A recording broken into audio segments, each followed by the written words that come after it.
Eagle 95.1, WUPN, Paradise, Sault Ste. Marie. It's time for The Game.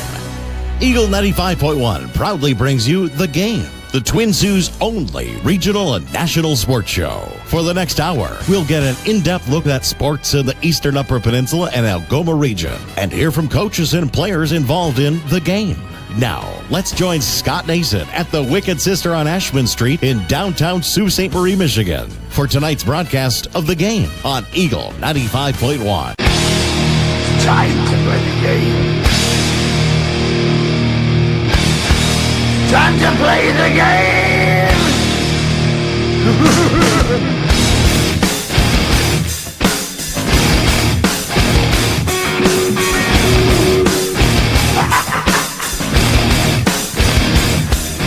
It's all about the game, and how you play it. All about control, and if you can take it. All about your debt, and if you can pay it. It's all about pay. Who's gonna make it? Greetings and salutations, and welcome to The Game on Eagle 95.1. Also heard online at thegamesportshow.com. This Monday night edition of The Game sponsored by the Wicked Sister, located downtown at Sault Ste. Marie on Ashman Street, host of our show, where we are live on location. For the most part, tonight we're in the studios of Eagle 95.1 on this Monday, May 20th, 2019. Been a few weeks since we've had our Monday night edition of The Game due to vacations and everything else. We have a lot to cover on this edition.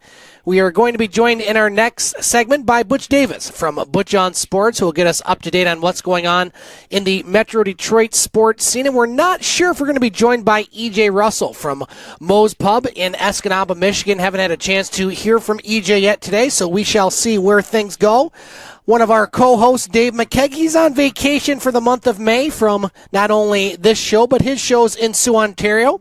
And he will be back with us in June. But you can hear The Game from Sports Center Bar and Grill, along with Northern Superior Brewery, all on thegamesportshow.com or the podcast page, thegamesportshow.podbean.com. On this chilly Monday in May, we're only a week away from Memorial Day, if you can believe that. And we have lots to cover in the world of sports. Let's start with high school baseball, softball, track and field, golf, and more. Well, we have had the season get underway, believe it or not. It seems like it's been a while since we've talked. There have been games going on across the area, not as many as we might have thought, but probably more than we thought about a month ago due to the weather. And we are only a week or so away from districts, regionals, and such. And so let's cover the teams and where they will be playing as far as high school baseball and softball. For baseball, in Division 4, the district will be once again in Rudyard and will begin on February. I got winter on the brain. Friday, May 31st, as the Rudyard Bulldogs baseball team, who have won 14 of the last 15 districts, they will take on Pickford Cedarville, the PC Pirates, at 10 a.m. The other semifinal in that district sees Mackinac City taking on Brimley, and Rudyard arguably the favorite in that district. Newberry is in Division 3 for baseball only. They will be in Gladstone for their district semifinal, which will be played on Saturday, June 1st. The other two teams in that district, Menominee and Iron Mountain. The Soo High Blue Devils, they're in Division 2, and their district will be in Escanaba, and their portion of the district will start on Saturday, June 1st. They will take on the winner of Kingsford and Petoskey.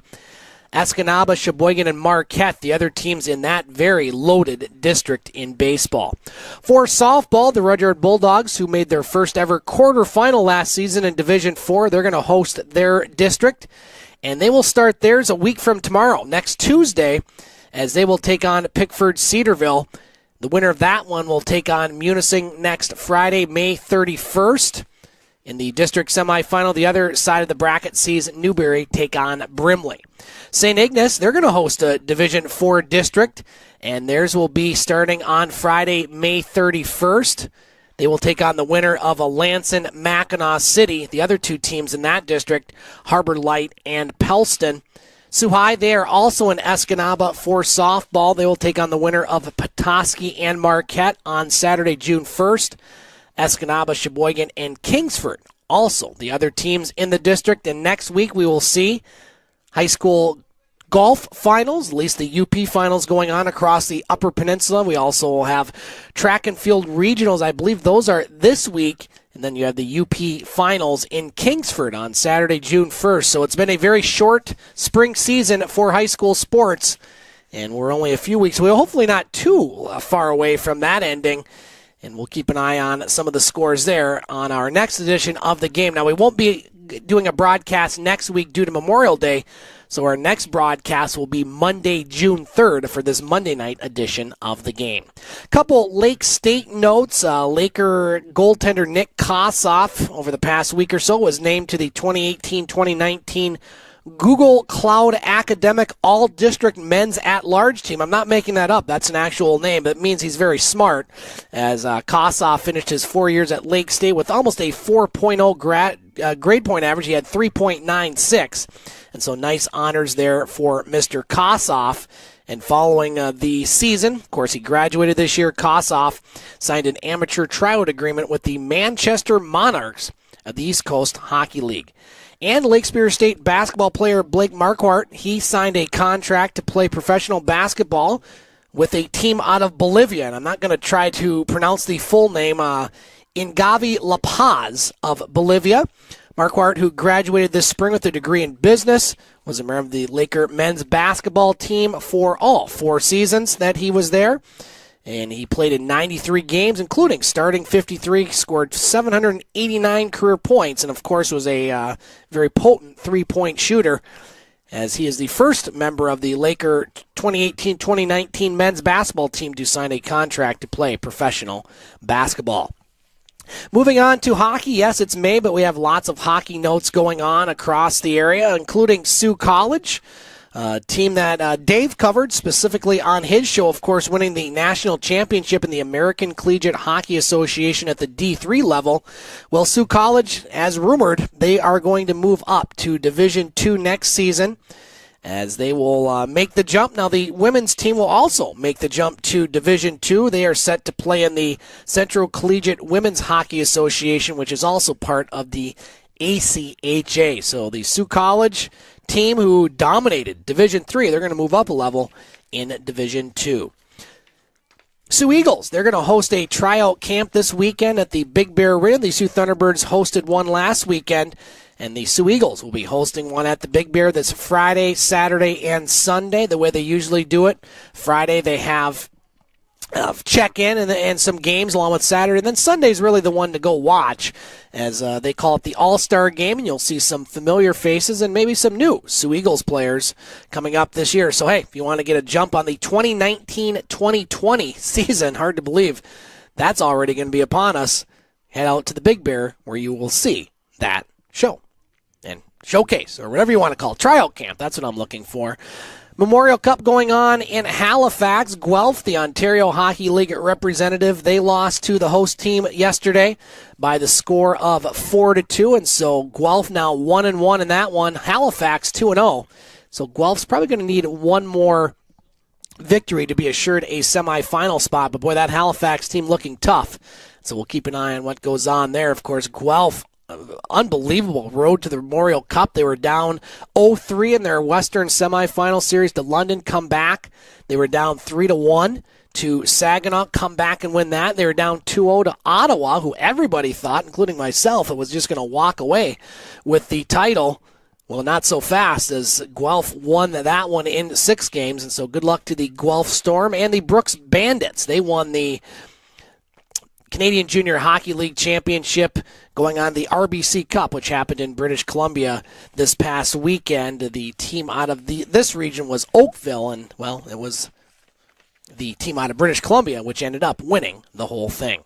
Sault Sabrecats started their Ontario Football Conference season this past weekend at home and had to have a big comeback. They were down 38-16 to the Brantford Bisons, and would end up winning that one by the score of 41-38. The junior varsity squad also winning, and they will next be on the road. They will take on the Oakville Titans this weekend, the senior team, while the junior varsity team, they're going to travel to Sarnia And the next home games will be at Superior Heights, scheduled for June 8th. We're going to talk more about this with Butch coming up in our next segment, but over the past couple weeks, the Michigan High School Athletic Association, well, they made a couple big changes which really affect the teams in our area along with, well, pretty much across the state.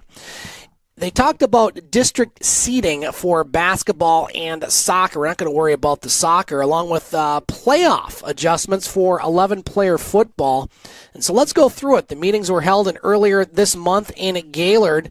And beginning in the 2019-2020 school year, boys and girls basketball, they're going to employ a seeding process to place the top 2 teams in every district on opposite sides of the brackets, guaranteeing that those 2 teams could not play each other before the district championship game. What they used to do is they used to literally put the names of the schools in a hat and draw them out, and whoever ended up wherever would play each other. Well, they wanted to do away with that because many times that would happen in the first round of the district where you'd have the 2 best teams. So they're going to seed the teams in the district determined by using a Michigan Power Ratings computer formula based on the regular season results against other MHSAA tournament-eligible teams and opponents' strength of schedule. So it's going to behoove these teams to have a stronger schedule and not play some of these easier teams that you might do in previous years. The Michigan High School Athletic Association will draw all brackets 2 weeks before the start of district play. This is a big change because a lot of times they did the district draw sometimes just when the season started. After the top seeds are determined and separated to opposite sides of the brackets, the draw process will place the remaining teams on the bracket based on a randomly selected order determined earlier in the season. However, the draw process does not guarantee the seeded teams will receive byes or serve as home teams. So we really have to keep an eye out for that. I like it. I think it's a good idea because, again, many times in a district you'd have the 2 favorites play each other, sometimes even in an opening round game. And so I think this is a good way to eliminate that. So good job by the MHSAA. I like this one as well. And this is a big change here in 11-player football playoff selection process. The committee, the football committee, has made a change designed to reward teams that play more successful opponents.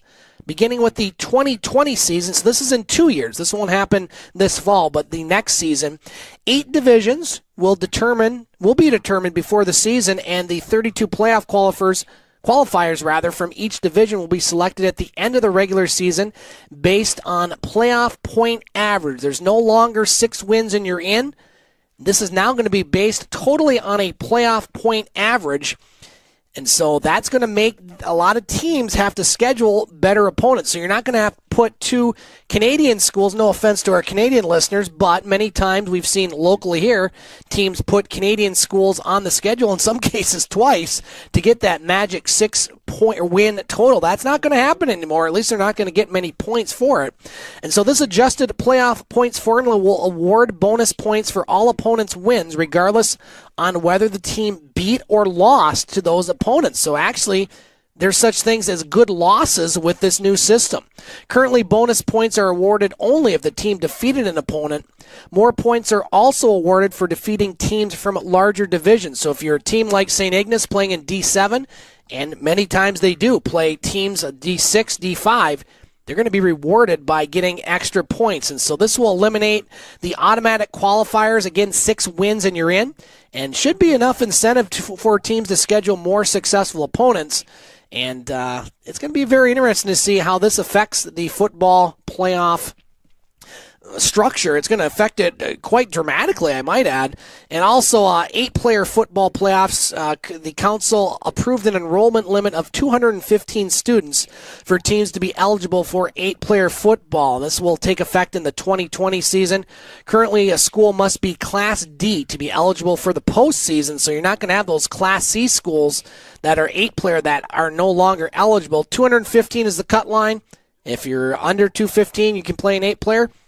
If you're over it, you can play in it, but you can't play in the postseason. So we're going to talk more about that with Butch coming up in our next segment, as Butch Davis will be joining us next on The Game here on Eagle 95.1 and online at thegamesportshow.com. Get Wicked Catering from the crew at the Wicked Sister. We like to think of ourselves as foodies. While our favorite foods are paired with a beer tasting at the Wicked Sister, you can now have the same creative menu for your next catered business luncheon, family get-together, wedding, or holiday party. Our white truffle risotto appeals to your gluten-free and vegetarian guests. Add sautéed shrimp or freshly grilled chicken for a pop of protein. Or let us build you a custom menu to suit your needs. From plated events of 15 to buffets for 200, the Wicked Sister will cater your event with tapas, snacks, cravables, or a full sit-down dinner. The Wicked Sister, where you'll be treated like family, whether you like it or not. The Game Sports Show wants to thank its original home, partner, and sponsor since 2015, Sports Center Bar and Grill, named the Sioux's best sports bar for 3 years in a row. Sports Center Bar and Grill is located on 624 Wellington Street West in Sault Ste. Marie, Ontario. Make sure to come on down to Sports Center to enjoy the great atmosphere with great cold beverages available, including those delicious Molson products. Don't forget about their famous 75-cent wing nights on Wednesdays. They're truly the best wings in town. Like and follow Sports Center on Facebook at Sports Center SSM. We look forward to seeing you today. Sports Center Bar and Grill, the Sioux's best sports bar. The Game Sports Show would like to thank an additional sponsor and special edition home to the game, Silver Creek Golf Course, located on 104 Bellow Lake Road, Garden River, Ontario. And also shout out thank you to Silver Creek GM Jamie Henderson. Silver Creek Golf Course has many specials to offer for 18 holes, 9 holes, and even Twilight Deal specials. It does not matter what your level of golf game is, it is a must to enjoy the scenic course, memorable experiences that Silver Golf Course offers. Silver Creek also offers a Thursday wing night for you to enjoy food after a stellar time on the course. You can book your tee time by phone or online at golfsilvercreek.com. Silver Creek Golf Course, where all are welcome to play. Eagle 95.1 WUPN Paradise, Sault Ste. Marie. It's time for The Game. Eagle 95.1 proudly brings you The Game, the Twin Sault's only regional and national sports show. For the next hour, we'll get an in-depth look at sports in the Eastern Upper Peninsula and Algoma region and hear from coaches and players involved in the game. Now, let's join Scott Nason at the Wicked Sister on Ashman Street in downtown Sault Ste. Marie, Michigan for tonight's broadcast of The Game on Eagle 95.1. Time to play the game. Time to play the game!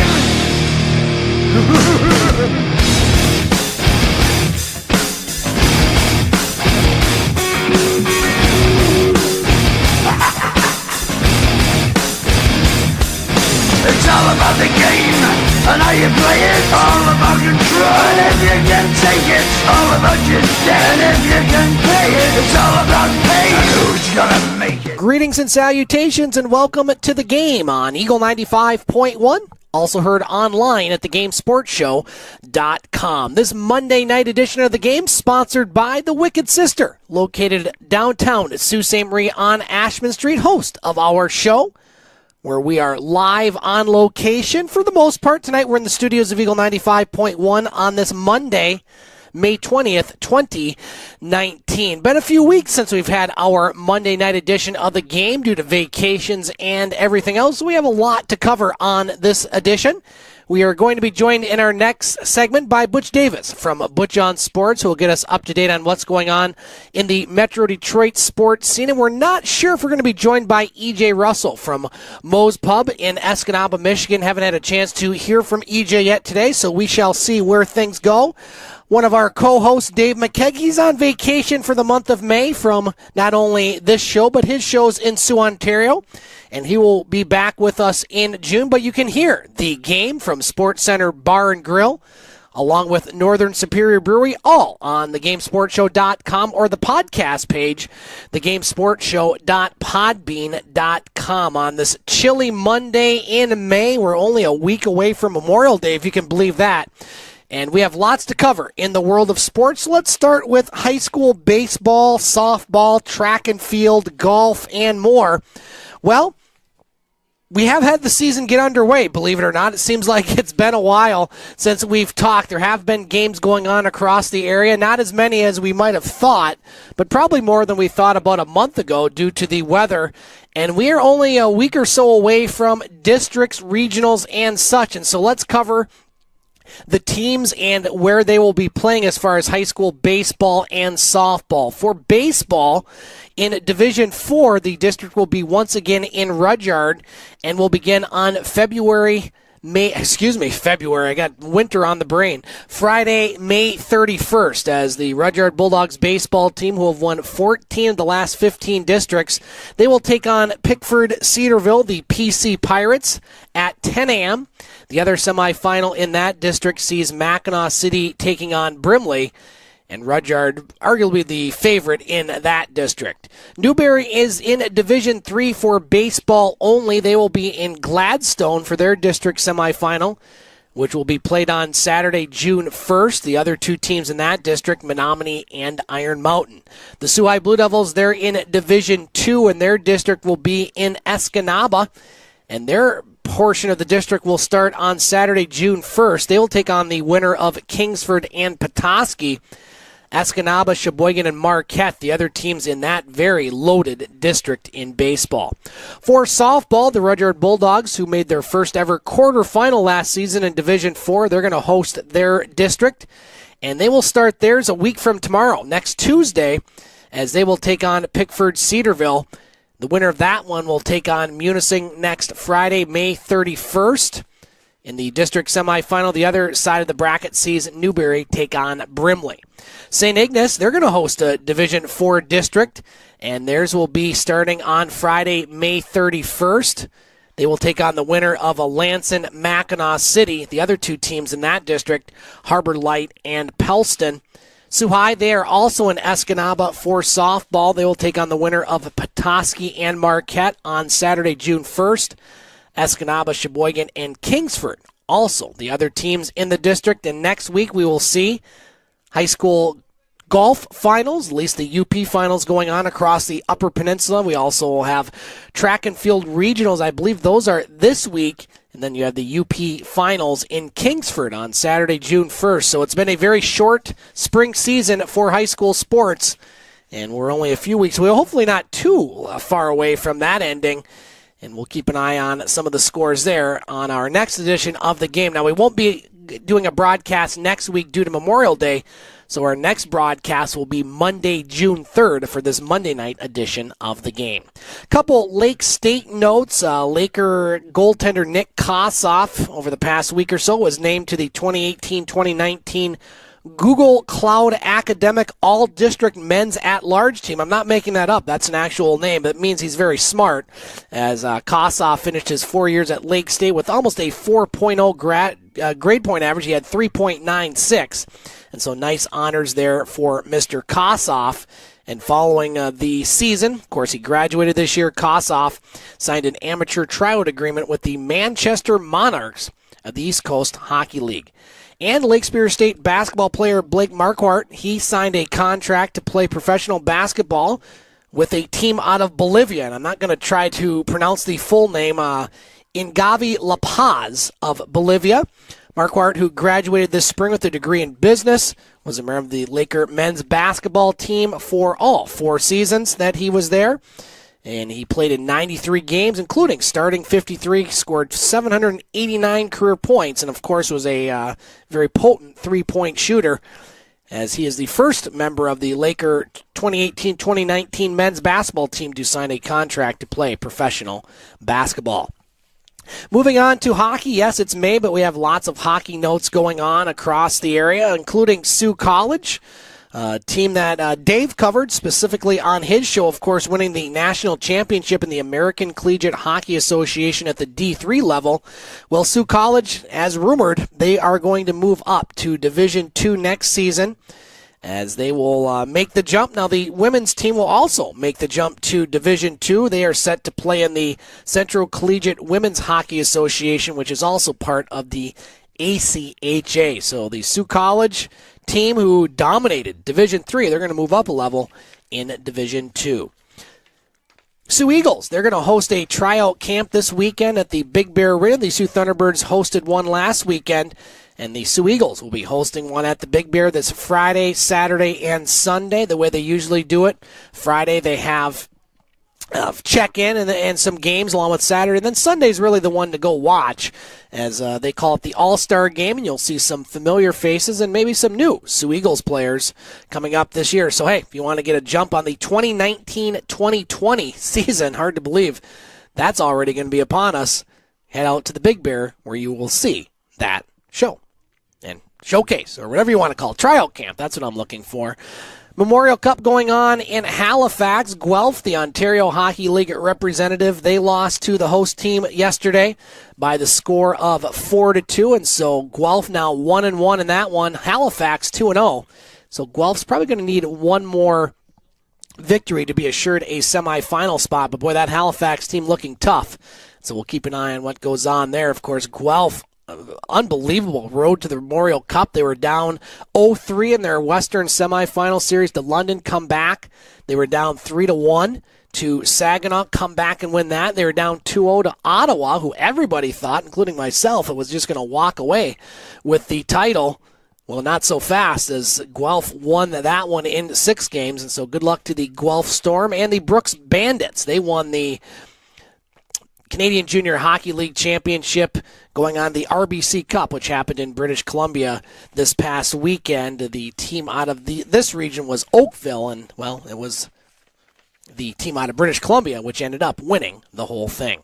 Sault Sabrecats started their Ontario Football Conference season this past weekend at home and had to have a big comeback. They were down 38-16 to the Brantford Bisons, and would end up winning that one by the score of 41-38. The junior varsity squad also winning, and they will next be on the road. They will take on the Oakville Titans this weekend, the senior team, while the junior varsity team, they're going to travel to Sarnia, and the next home games will be at Superior Heights, scheduled for June 8th. We're going to talk more about this with Butch coming up in our next segment, but over the past couple weeks, the Michigan High School Athletic Association, well, they made a couple big changes which really affect the teams in our area along with, well, pretty much across the state. They talked about district seeding for basketball and soccer. We're not going to worry about the soccer, along with playoff adjustments for 11-player football. And so let's go through it. The meetings were held earlier this month in Gaylord. And beginning in the 2019-2020 school year, boys and girls basketball, they're going to employ a seeding process to place the top 2 teams in every district on opposite sides of the brackets, guaranteeing that those 2 teams could not play each other before the district championship game. What they used to do is they used to literally put the names of the schools in a hat and draw them out, and whoever ended up wherever would play each other. Well, they want to do away with that because many times that would happen in the first round of the district where you'd have the 2 best teams. So they're going to seed the teams in the district determined by using a Michigan Power Ratings computer formula based on the regular season results against other MHSAA tournament-eligible teams and opponents' strengths of schedule. So it's going to behoove these teams to have a stronger schedule and not play some of these easier teams that you might do in previous years. The Michigan High School Athletic Association will draw all brackets 2 weeks before the start of district play. This is a big change because a lot of times they did the district draw sometimes just when the season started. After the top seeds are determined and separated to opposite sides of the brackets, the draw process will place the remaining teams on the bracket based on a randomly selected order determined earlier in the season. However, the draw process does not guarantee the seeded teams will receive byes or serve as home teams. So we'll really have to keep an eye out for that. I like it. I think it's a good idea because, again, many times in a district you'd have the 2 favorites play each other, sometimes even in an opening round game. And so I think this is a good way to eliminate that. So good job by the MHSAA. I like this one as well. And this is a big change here in 11-player football playoff selection process. The committee, the football committee, has made a change designed to reward teams that play more successful opponents. Beginning with the 2020 season, so this is in 2 years. This won't happen this fall, but the next season, 8 divisions will be determined before the season, and the 32 playoff qualifiers from each division will be selected at the end of the regular season based on playoff point average. There's no longer 6 wins and you're in. This is now going to be based totally on a playoff point average. And so that's going to make a lot of teams have to schedule better opponents. So you're not going to have to put two Canadian schools, no offense to our Canadian listeners, but many times we've seen locally here, teams put Canadian schools on the schedule, in some cases twice, to get that magic 6-point win total. That's not going to happen anymore. At least they're not going to get many points for it. And so this adjusted playoff points formula will award bonus points for all opponents' wins, regardless on whether the team beat or lost to those opponents. So actually, there's such things as good losses with this new system. Currently, bonus points are awarded only if the team defeated an opponent. More points are also awarded for defeating teams from larger divisions. So if you're a team like St. Ignace playing in D7, and many times they do play teams D6, D5, they're going to be rewarded by getting extra points. And so this will eliminate the automatic qualifiers. Again, 6 wins and you're in. And should be enough incentive for teams to schedule more successful opponents. And it's going to be very interesting to see how this affects the football playoff structure. It's going to affect it quite dramatically, I might add. And also 8-player football playoffs. The council approved an enrollment limit of 215 students for teams to be eligible for 8-player football. This will take effect in the 2020 season. Currently, a school must be Class D to be eligible for the postseason, so you're not going to have those Class C schools that are 8-player that are no longer eligible. 215 is the cut line. If you're under 215, you can play an 8-player. If you're over it, you can play in it, but you can't play in the postseason. So we're going to talk more about that with Butch coming up in our next segment, as Butch Davis will be joining us next on The Game here on Eagle 95.1 and online at thegamesportshow.com. Get Wicked Catering from the crew at the Wicked Sister. We like to think of ourselves as foodies. While our favorite foods are paired with a beer tasting at the Wicked Sister, you can now have the same creative menu for your next catered business luncheon, family get-together, wedding, or holiday party. Our white truffle risotto appeals to your gluten-free and vegetarian guests. Add sautéed shrimp or freshly grilled chicken for a pop of protein. Or let us build you a custom menu to suit your needs. From plated events of 15 to buffets for 200, the Wicked Sister will cater your event with tapas, snacks, cravables, or a full sit-down dinner. The Wicked Sister, where you'll be treated like family, whether you like it or not. The Game Sports Show wants to thank its original home, partner, and sponsor since 2015, Sports Center Bar and Grill, named the Sioux's best sports bar for 3 years in a row. Sports Center Bar and Grill is located on 624 Wellington Street West in Sault Ste. Marie, Ontario. Make sure to come on down to Sports Center to enjoy the great atmosphere with great cold beverages available, including those delicious Molson products. Don't forget about their famous 75-cent wing nights on Wednesdays. They're truly the best wings in town. Like and follow Sports Center on Facebook at Sports Center SSM. We look forward to seeing you today. Sports Center Bar and Grill, the Sioux's best sports bar. The Game Sports Show would like to thank an additional sponsor and special edition home to the game, Silver Creek Golf Course, located on 104 Bellow Lake Road, Garden River, Ontario. And also shout out thank you to Silver Creek GM Jamie Henderson. Silver Creek Golf Course has many specials to offer for 18 holes, 9 holes, and even Twilight Deal specials. It does not matter what your level of golf game is, it is a must to enjoy the scenic course, memorable experiences that Silver Golf Course offers. Silver Creek also offers a Thursday wing night for you to enjoy food after a stellar time on the course. You can book your tee time by phone or online at golfsilvercreek.com. Silver Creek Golf Course, where all are welcome to play. The Game Sports Show is pleased to shout out a partner, additional home, and sponsor to Northern Superior Brewing Company, located on 50 Pym Street in Sault Ste. Marie, Ontario. Northern Superior Brewing Company having a strong presence locally with many beers to offer. With much involvement in the community of Sault Ste. Marie, Northern has a sport and friendly-like atmosphere within its tap room, and during the summer months, it is a must to visit Pier 55 to enjoy some delicious food, amazing view of the water, and view of the Bush Play Museum right on the cusp of the Hub Trail, and of course all of that down with a delicious brew from Northern Superior. Northern Superior Brewing Company, it's a northern thing.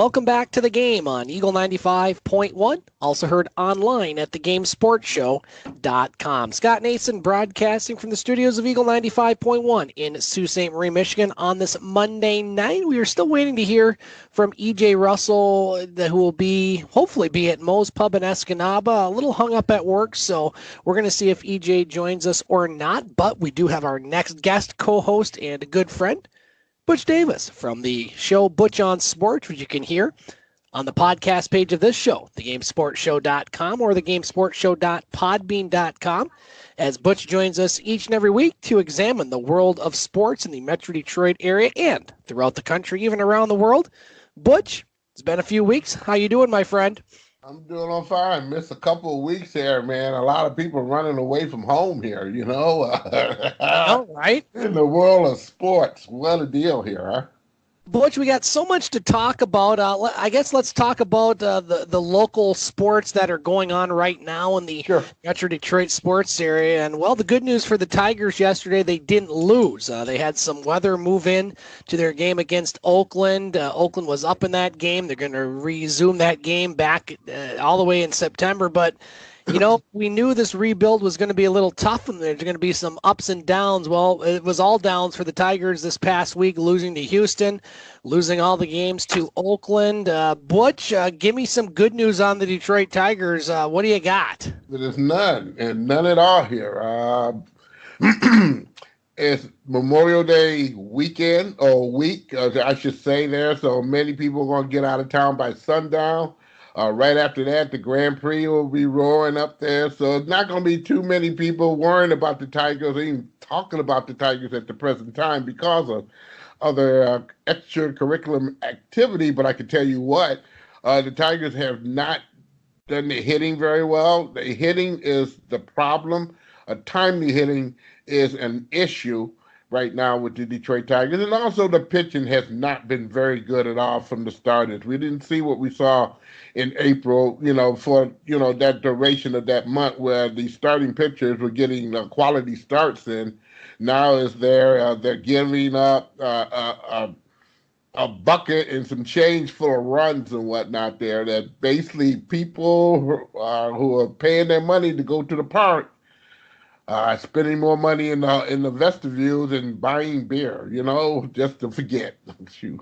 Yeah, Tigers 18-26. They'll be at home taking on the Miami Marlins starting tomorrow. Butch, looking at, obviously there's hockey going on, there's basketball going on, which we'll get to here. They're in our segment or with EJ later on. But Red Wings and Pistons, obviously with the Wings, a lot of their brass is over in Europe for the World Hockey Championships. Team USA doing very well so far in that tournament. And then, of course, the Pistons getting ready for the NBA draft. Really anything to add from those two clubs right now? Not a lot of news as far as I've seen. What do you got? Well, if those particular players who are playing in the World Tournament right now in hockey would be doing as great as they are, overseas, and come back and get that same bunch of energy and pep to the Detroit Red Wings, I should just say, with the people upcoming and maybe the plans are ongoing, the Red Wings should be a halfway decent team this year that we can at least say maybe be in the bottom tier of some playoffs or something there. Massa is doing excellently in Canada. Also, Larkins is doing very well indeed. Very, very good hockey being played overseas right now there. As far as for the Pistons is concerned, nothing there. They're doing some public relation things as usual during this time of year. The Performance Center will be ready in the months of either November or December of 2019 as they finally put the final pillar in to start the exterior and the interior of the building there now. So everyone has signed their names on the little pillar, and they should be putting up the guts of the new Performance Center that's going to serve as two buildings. One's is a catwalk or a sidewalk is being built with it there. One is for, number one, the practice of the Pistons. There's another site on board right next to it there's a bigger basketball facility with, of course, bleachers and everything that will serve for the new home for Wayne State University there.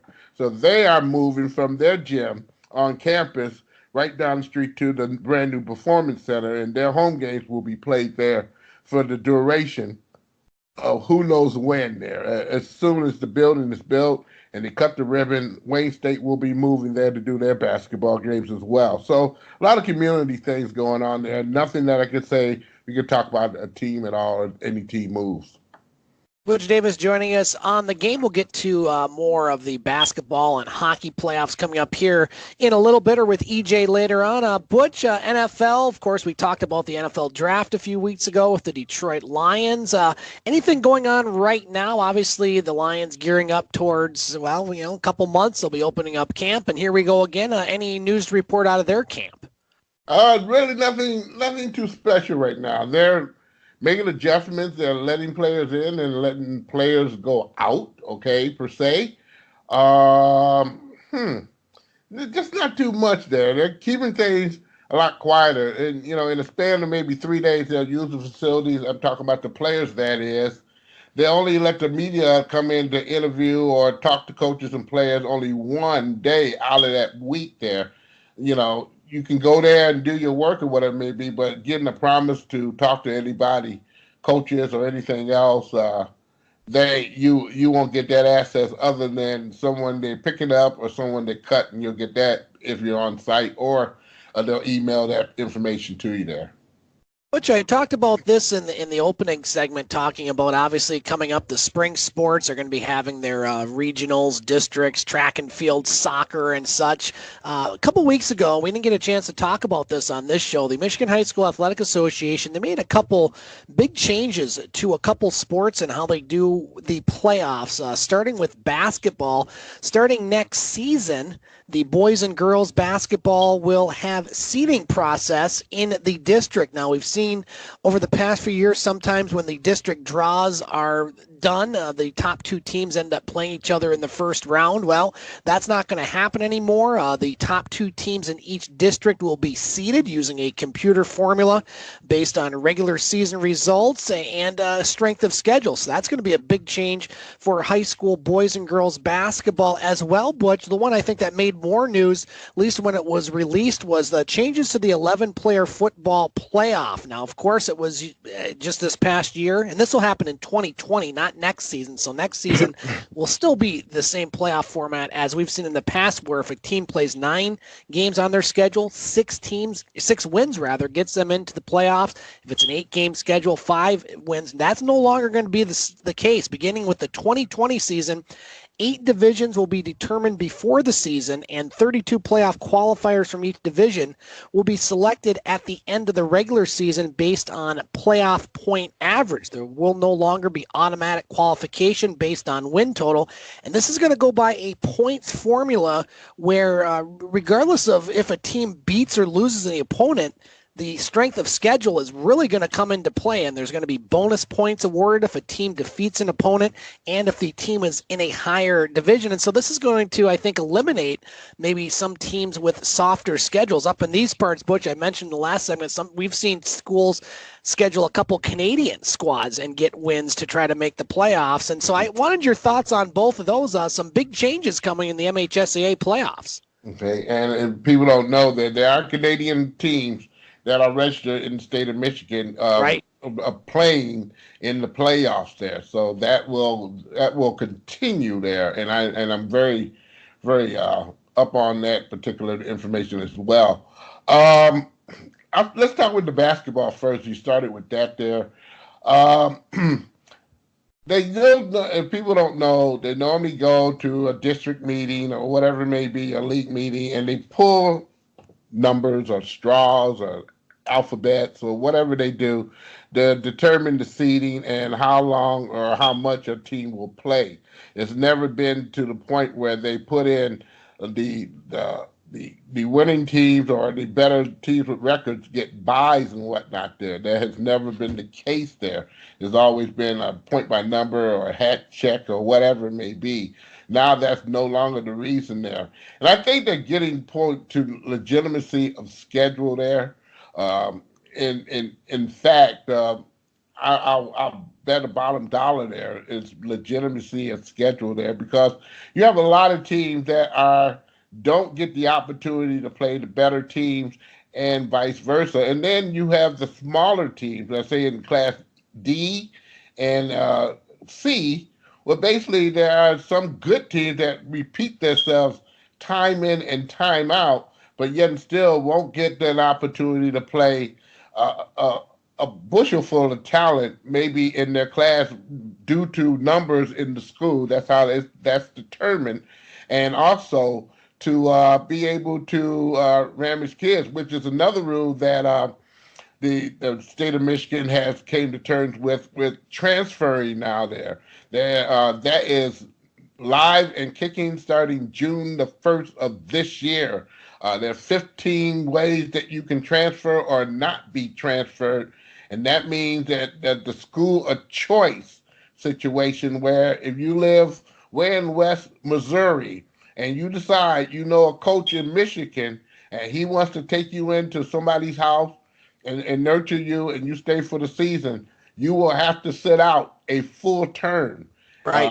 And the other 15 rules, of course, if parents have to move, get divorces, separate, you're a foster child, or something of that nature that has some legitimacy, will get a waiver and they can play immediately, because that child is not responsible for certain particular actions and whatnot there. But for instance, again, if a child, and this rule's been there since I've been there, so that's no change in that, is that if you play football that particular season and you want to go over to another school, you have to sit out that particular sports season and then don't play for at least a year. So that will help some teams, that may hurt some teams, but again, it puts some things in perspective there, that now that you have to deal with certain entities of your competition. That helps a school like River Rouge, who really schedule is not binding at all. I mean, they're playing some schools that can barely make the numbers as far as students is concerned, much less have the resources like River Rouge to have a football team where you can work out, train, have a weight room, etc. And teams like River Rouge are eating these teams alive and getting in the playoffs, same or maybe an automatic, but again, when they get to play the big team, the big bad boppers, they're getting kicked out because they don't have the experience or the coaching know-how to know how this game is played when it comes down to the best. I think you're going to have some problems with the football thing in 2020. I don't think coaches are going to like it, especially if they don't get in, because a team like River Rouge, for instance, who have a high win record, will not get in because they're playing weaker teams or teams they're expected to win. Right. Those particular teams now have to get with other coaches or other better teams to schedule quality games. And that means, and I've said that before on this show there, most teams have league schedules where you can't really go out the league. One of them is the West Wayne League out here, and Downriver League, where they have a considerable amount of teams in those particular leagues. We're talking about at least 12 to 14 teams per league, okay, where you can, every week you can play somebody in that league, okay, and you don't have to go outside it. Of course, those particular leagues, the competition, because of enrollment and whatnot, is greater, okay? So you still, those teams will have an opportunity, regardless of how many games of people in the league. They'll have the opportunity to, for instance, a team like River Rouge who want to go outside the league to play a good team, for, position of points, position of playoff, and it might do the same for other teams, okay, who want to be in that same position because of that winning record that particular team has, like River Rouge, and they will get some points because they are, to me, a legitimate football team. It works out for them as far as quality of the game itself, and you may be seeing some great games during the opening part of the year. There's sometimes, unless you're in a tournament per se, where for instance, the Wayne State tournament every year, where that committee picks the best teams to go play. and you get a whole lot of points if you're beating up good teams, and that's normally what they have there. You may see that almost every single week in almost, hopefully, all the leagues there. Impossible it's going to be that way there, but again, it forces teams to play other teams with better records. Yeah, going to be very interesting to see how that all shakes out. Butch, we have a little extra time. EJ's running a bit late, so he'll probably be on in about 10 or so minutes, so it gives us some time to talk about one of our favorite subjects, the world of wrestling. And last night, Money in the Bank, and well, some surprises, things I definitely didn't see coming. I'm just going to go through the results, and then I want your take on some of your favorite ones. They had the Daniel Bryan and Rowan versus the Usos in the kickoff show. The Usos win the titles there. Bailey wins the women's Money in the Bank match there over a array of other superstars. We'll get more to her in a moment. And then you have Rey Mysterio defeating Samoa Joe via a very controversial pinfall in that United States Championship match. Shane McMahon and The Miz did their normal thing, jumping off of cages and everything else. McMahon lucked his way into victory on this one. You have the Cruiserweight Championship going on. I didn't really watch that one there, so I can't really say too much about that. Sami Zayn, who was scheduled to be in the men's Money in the Bank match, well, he was hiding from Braun Strowman and got attacked, and you'll see why that's important coming up. Becky Lynch defeated Lacey Evans for the Raw Women's Championship. However, she's no longer Becky Two Belts, as Charlotte Flair defeated Becky Lynch right after that to win the SmackDown title. Oh, but then Bailey cashed in already on her Money in the Bank to win the SmackDown Women's Championship. So a nice little swerve there. Roman Reigns defeated Elias. No real excitement, I think, in that match. Seth Rollins, AJ Styles, I think, really stole the show last night. That was an outstanding match with Rollins winning that, and then two of the best performers in the WWE. And then you had, I think, the big surprise. Well, one other one, Kofi Kingston defeated Kevin Owens to retain the WWE Championship. And then really, I think the one that caught a lot of people off guard, we didn't see him for a while, but Brock Lesnar enters the Money in the Bank match, wins it, and now we'll see where he cashes in. All this kind of transitioning to the big move for the WWE, Butch, as SmackDown will be moving to the Fox network, I believe on Friday night starting, I think, in the fall. And then you have another wrestling, All Elite Wrestling, who's going to have their matches televised on TNT. So, Butch, are we about to see a big change, some competition maybe? We've been waiting for competition with the WWE All Elite Wrestling. They haven't even had matches yet. What's your thought on all those topics and more? I know I threw a lot out there, but there's a lot going on. Okay, let's start off with the goodie one there, the one you just mentioned there. That one, it took everybody by ears, because you have a lot of wrestlers right now, somewhat in their prime, that should be still wrestling or could be taking some part. Like, and you can talk, you can mention many wrestlers that you don't see now that basically should be on Raw or what it may be. But again, since they started NXT, McMahon with this fresh new youth look and what it may be, and it's probably good for the pocketbook as well, so he can make more money and pay the wrestlers less, because if you're normally a beginner, that's going to be less money, and you got to work your way up, excuse me, toward the system. In other words, it's going to be a dashing thing there. Wrestlers right now who has committed to this is a lot of wrestlers from the Japan League, Kenny Omega included with that there. Don't be surprised you see some WWEs at the end of their contract go. We just saw one individual leave after WrestleMania, and that might be the big reason why he is gone. Not saying too much because the official word had not gotten out yet, but we know that particular individual right now is in one of the best shape, one of the better wrestlers to say. So this is coming up. I haven't heard of a date yet that this is all going to break out, but you can bet your bottom dollar when Fox, SmackDown go to Fox, that's the best time I would tell you that TNT or TBS will be televising wrestling, hopefully on a weekly or bi-weekly basis. Yeah, I know they announced that it's going to be prime time. They haven't given a night or a date, but No. I think wrestling fans are kind of itching for something more. I mean, we've Well, seen the Chris Jericho. WWE up until last night. Anyways, a little bit predictable. It kind of reminds me of how the WWE was. Maybe not quite to the extent before. We saw the Monday Night Wars in the mid to late '90s, where fans had done a lot of complaining about certain things and maybe not real up on it. And of course, it's now the PG era. It's a little different than the Attitude Era Raw and SmackDown. But so is this maybe a shot in the arm that wrestling needs right now? It's a shot in the arm that a lot of wrestlers were not taking part, like Chris Jericho, and many other wrestlers who has to move out or basically don't get the time to spend on TV and get that drive going where they can do commercials and maybe other things, stunt work or movies, etc. There, getting some notoriety and whatnot.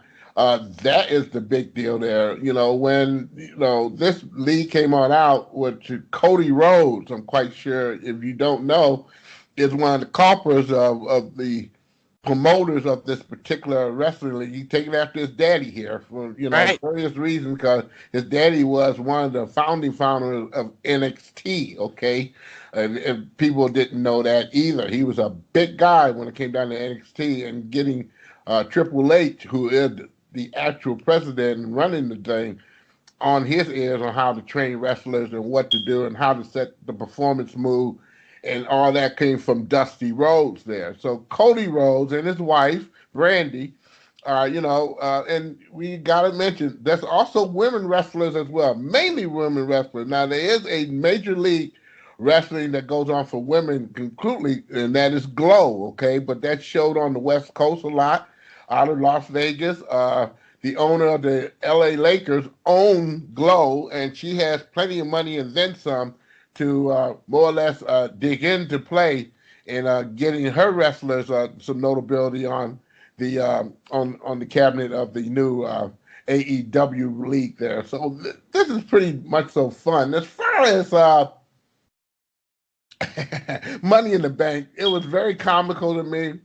The story lines and you have to watch the whole thing in its conclusion to see how the storylines go or how these wrestlers got what they got. Roman Reigns got hit behind with a with a guitar, Electric guitar. Yeah, it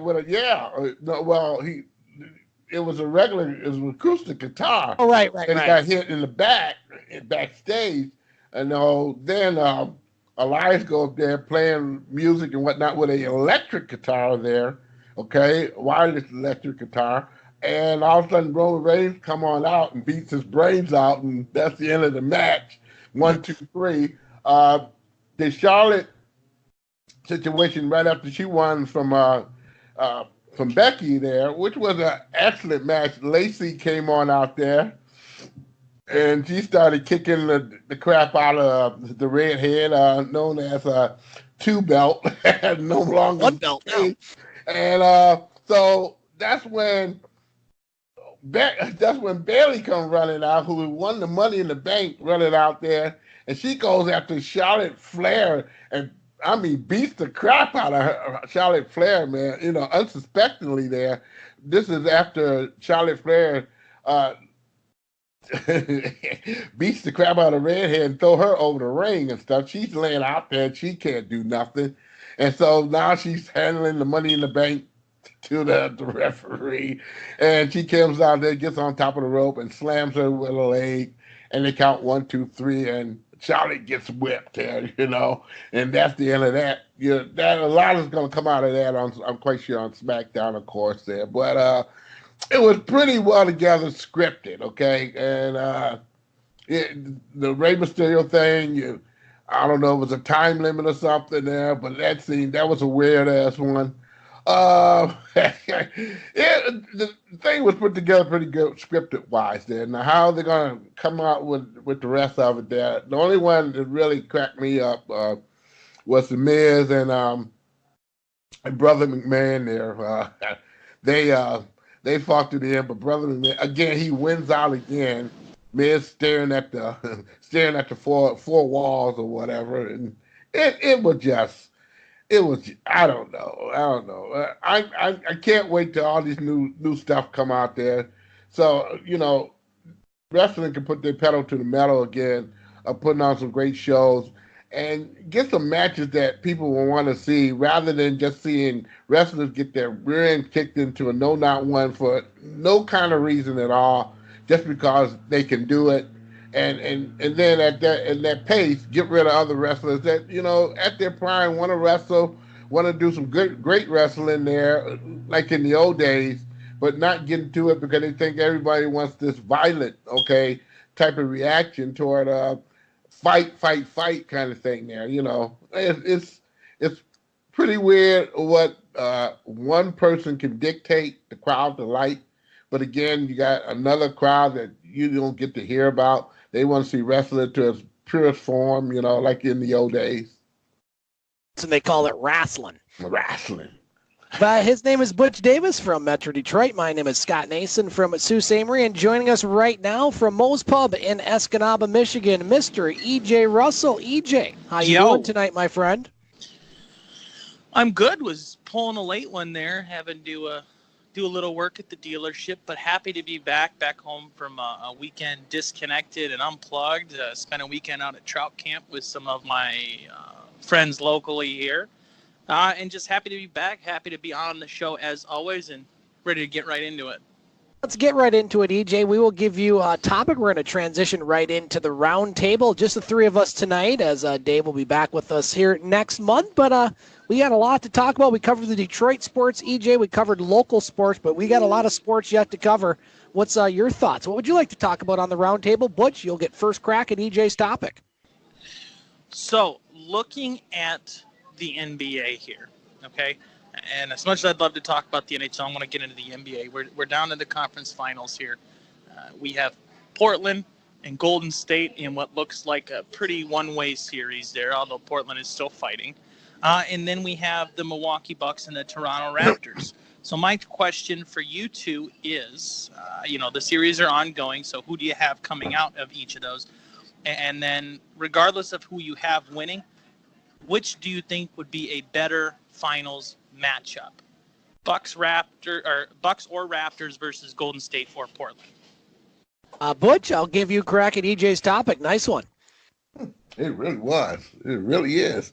Oh, well, I'm watching both of them. I watched the whole darn thing so far. I missed the beat.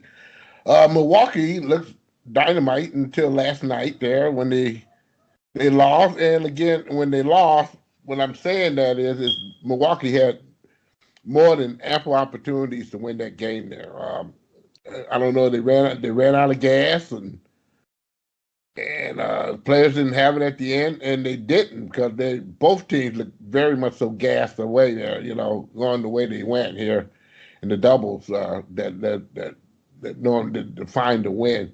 But other than that, I say Milwaukee is primed to win that particular division if they play like they did the first two games there. First three, really, and do what they're supposed to do. On the other half of the fence, Portland Trailblazers, I thought I would see better from them in a runaway sweep. Of course, they say Durant was the main reason that so-and-so was going to win, and it's not ever the case. It's always the best team wins who comes out there taking care of business and moving forward at the right time. And it seemed like Golden State takes care of every mistake that the team against them making, in this case, the Blazers, and they're doing outstanding when it comes down to turning some defense into points. Defensively, I've seen Golden State not this good in a long time there. They have really shown me something. Draymond Green and Iguodala especially have really put the pedal to the metal, but you can't stamp out Livingston coming off the bench, Bell coming off the bench, and a host of others coming off that bench, Jerebko coming off the bench, and really filling in some gaps in there. And the team doesn't lose any effort when it comes down to points or going behind in a fruitful way. And these are games that Portland and also Toronto at one point in time had huge leads, and team come back and just whip them. If I had to say, what would be definitely Golden State right now has an edge, and I think they're going to win the series, a bottom up, unless Portland shows me something quick, fast, in a hurry. I don't think that's going to happen.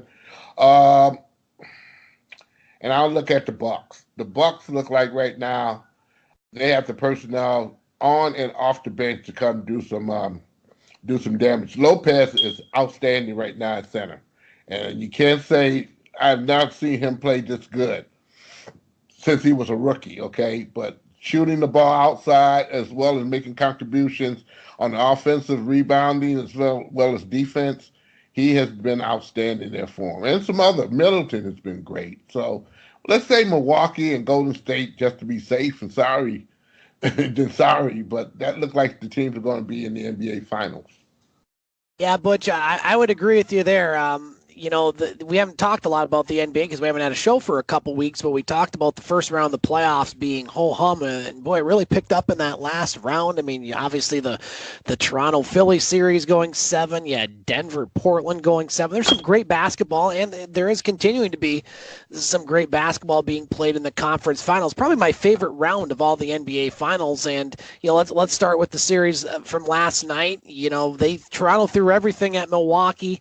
They held Giannis to 12 points. I think he had 8 turnovers and 5 made field goals. I mean, that's huge. And credit the defense. Kawhi Leonard was on Giannis quite a bit in that game. They had some good double teams, and they said, hey, we're going to have someone else beat them. And I agree with Butch. I mean, they had many opportunities to do so. But, again, you got to capitalize on those opportunities, and you can't say enough good things about Kawhi Leonard. I mean, this guy just night in and night out. I hope his quads can survive this series, because he's literally carrying Toronto on his back right now, around his quads, his calves, and everything else. I mean, you look at his defense, his rebounding, his steals, and of course his scoring. I mean, he's a stud, and he's keeping Toronto in that series.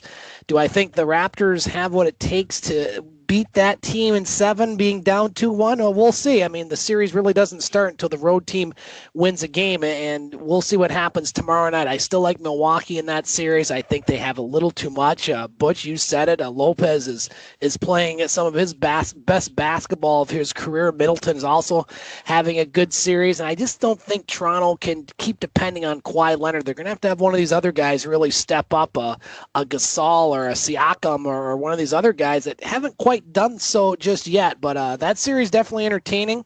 And Golden State and Portland, I think the Lillard injury is really hurting Portland's chances, but to be quite honest, I don't think they have a chance in this series. I mean, I think the series against Houston probably was the NBA championship as far as I'm concerned, and Durant going down, I don't think they're in any rush to get him back. No, nothing against him, but this Golden State team is clicking. I mean, you look at, like Butch said, defense-wise, they're playing. We haven't seen a whole lot of that from this team, and I think the team's heartbeat. Obviously, Curry gets the flash, and Thompson scores the points and everything else. But Draymond Green is such a big part of that team. He reminds me of a Dennis Rodman being part of that Detroit team, and even Chicago to a certain extent, winning NBA championships. Nobody is like him. Nobody plays like him, and he just does a lot of things that don't quite show up on the score sheet. He had a triple-double there in the last game, and he's a state guy, so I like him, and a little bit of a character, and I kind of like that of him as well. So I think Golden State, they may not wrap it up tonight, but they will in 5 if they don't win tonight, and I still like Milwaukee. And I think, EJ, to finalize and to answer your question, I think the NBA probably the best matchup. Pretty close, but I think Milwaukee, Golden State, maybe a little more enticing because Milwaukee will have the home court advantage, and so games 1 and 2 will be in Milwaukee, and we'll see. But it looks like it's going to be Golden State and Milwaukee. But hey, Toronto still has a lot to say about that. And Portland, they still have a heartbeat. They're not done yet. EJ, your thoughts on your own topic before we go to Butch for his?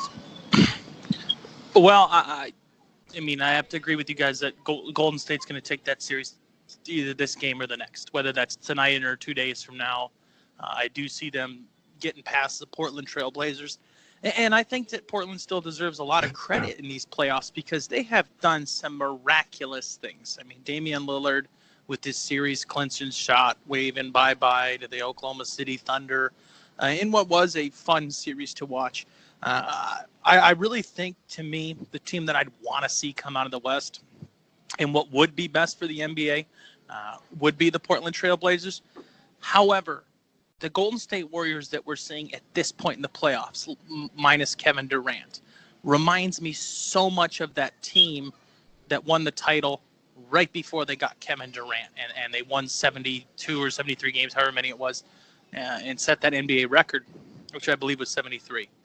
And what I mean when I say that is Steph Curry's playing far better basketball, being more involved without Kevin Durant, who's arguably the best player in the world, if not the best player in the world at this exact moment.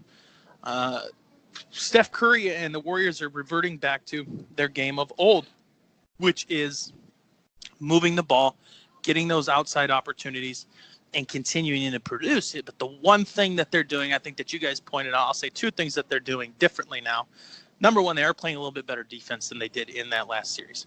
However, they don't have nearly as deep of a bench in these playoffs as they did on their first title before the Cavaliers beat them in that second of 3 straight championship matchups between them. So I do think that there is some room for concern if you're Golden State. If they do end up getting matched up either way against Toronto or Milwaukee, you're still going to have to play some defense because they got a lot of weapons on that other side in the Eastern Conference.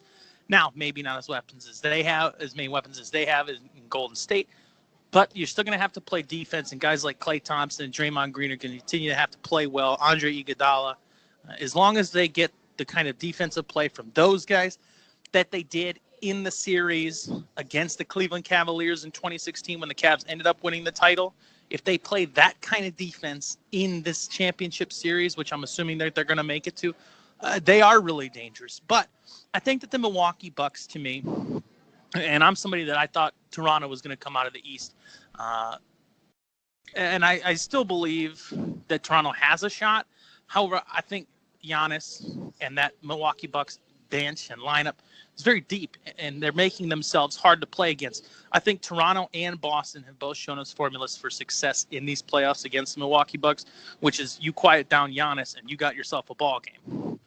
And they proved that in their last victory over the Bucks. But the problem with the Milwaukee Bucks is that they're very, very deep. They got 6 or 7 guys that are averaging over 10 points a game. And I think they have 7 or 8 shooters averaging over 30% from the 3-point line. And the one guy you'd be surprised to not hear on that list is Giannis Antetokounmpo. So their best player is not even that good from outside. And they're getting those contributions from other players, from guys like George Hill, from guys like Bledsoe, from guys like Middleton. They're getting, or maybe not so much Bledsoe as far as the 3-point production, but Middleton, Brogdon, Hill, all averaging over 42% from 3 points, from the 3-point line. That's incredible to have that kind of contribution from not just one player as far as high percentage shots, from 3 players, and none of them are your best player. And I think that that's what makes the Milwaukee Bucks so intriguing to me, is their ability to distribute the ball outside of Giannis to these other role players and let them do what they need to do. Because when they go back and they make those 3-point shots, that's what allows Giannis to do what he does well, which is drive the lane. Because if you know when he's driving the lane that a guy like Middleton is sitting on the outside who's shooting 42.7% from the 3-point line this year, when you know he has that kick out, you have to play him differently when he drives the lane. You can't collapse in on the basket and really clog up the hole, because when you do that, there are 3 guys sitting out there at any moment, at least 2 of them, that are going to bury a 3-point shot. And the NBA has become a 3-point league. And because of that, okay, I'll take Milwaukee in this series now. I will take back picking Toronto. I'll take Milwaukee because of the production that they're getting from those guys beyond the 3-point line. And I think that's also what's going to make them very tough team to go against the Golden State Warriors, a team that does have multiple shooters that can get beyond that arc and make those buckets out there. And without Kevin Durant in a final series, I think that really evens things up, because Durant's a guy that can do it all. He can drive the lane. He can shoot from 3. He can pull up. He can distribute. He can do it all.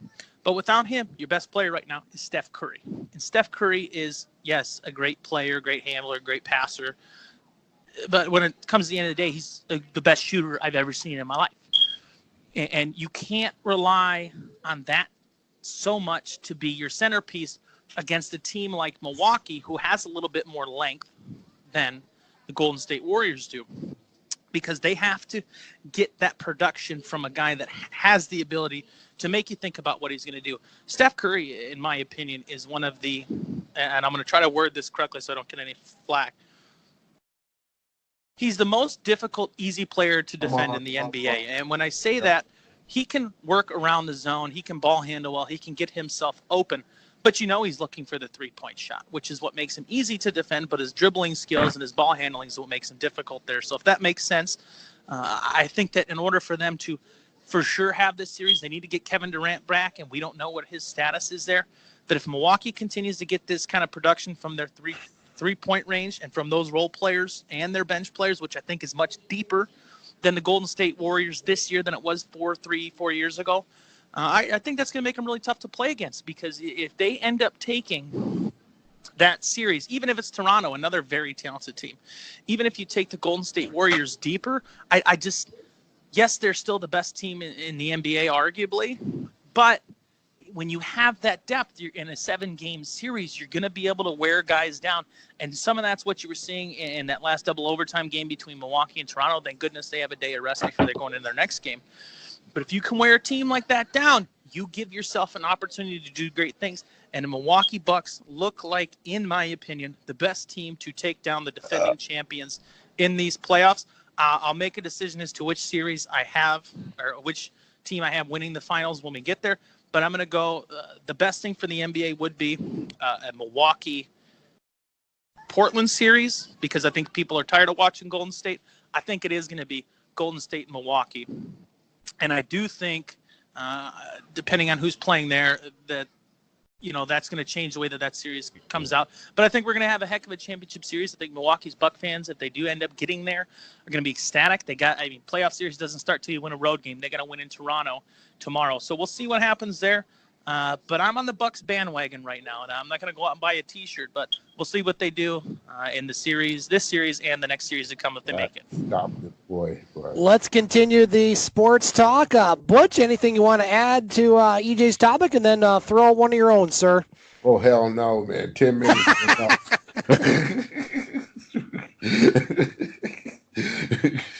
Woo! I think he covered it.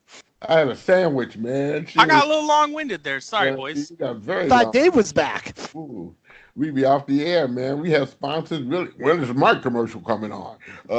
Man, here we go. On after I'm done talking. Exactly. Butch, go ahead. Let's find something just natural. We'll probably get out of this stuff on set in about 3 minutes. John Beilein here. I guess, your thoughts on him just leaving. No one had any idea that this guy was going, except me, of course, when he was flying around for at least 2 years with the pro scene there and getting interviews, and they were well documented, but we never paid no attention because he went back to Michigan, and, you got to know that this guy, with some of the things that's going on in his life, really kind of should I do? He's done everything. So I want to get you guys' opinion on that. Yeah, it was a big surprise, Butch. I certainly didn't see this one coming, and, me not being the biggest Michigan fan you'll ever meet, I was a huge John Beilein fan, and I don't know how any person, parent, basketball fan could not be, because, this guy, a class act all the way. I mean, he ran a clean program. I've never met him. Butch, I'm sure you've probably had a chance to talk to him on more than one occasion, but, from the outside looking in, I mean, it's a guy that I'd want my kids to go play basketball for, or a guy I'd want to play basketball for myself if I had the opportunity. And, to go to an organization like the Cavs, who have had success, but obviously definitely took a downturn. He has nowhere to go but up. And I think it's, is it a good move for him? Obviously, it's a good financial move for him as far as, coaching in the NBA and going to a franchise right now that was rough. And I see that they hired Bernie Bickerstaff as his assistant coach. I'm sorry, JB Bickerstaff. That was just announced, I think, yesterday on that one. So I think it's a great move for Beilein. Obviously, Michigan's going to have some tough shoes to fill as far as who might be their next head coach. But John Beilein, he's a winner, and I expect nothing less in Cleveland. He's got nowhere to go but up, EJ. Your thoughts? You're a Cleveland guy. Your thoughts on getting a Michigan man, or kind of? Well, you got to point that out, the fact that he's a Michigan guy. And I'll say this. When it happened, I had about 20, 30 of my friends start blowing up my phone asking me how I felt about a Michigan coach becoming the head coach of Cleveland Cavaliers. And surprisingly, I love it. And to some people, that might shock you. But I think it's one of the best hires that they could have made. This is a guy that has been coaching at a college level since 1978, started at Erie Community College and then continued to move on. Looking at his more recent coaching history, I'm going to name 3 programs here. And the first one you might not be too familiar with. He coached Richmond Spiders, he coached the West Virginia Mountaineers, and he coached Michigan Wolverines.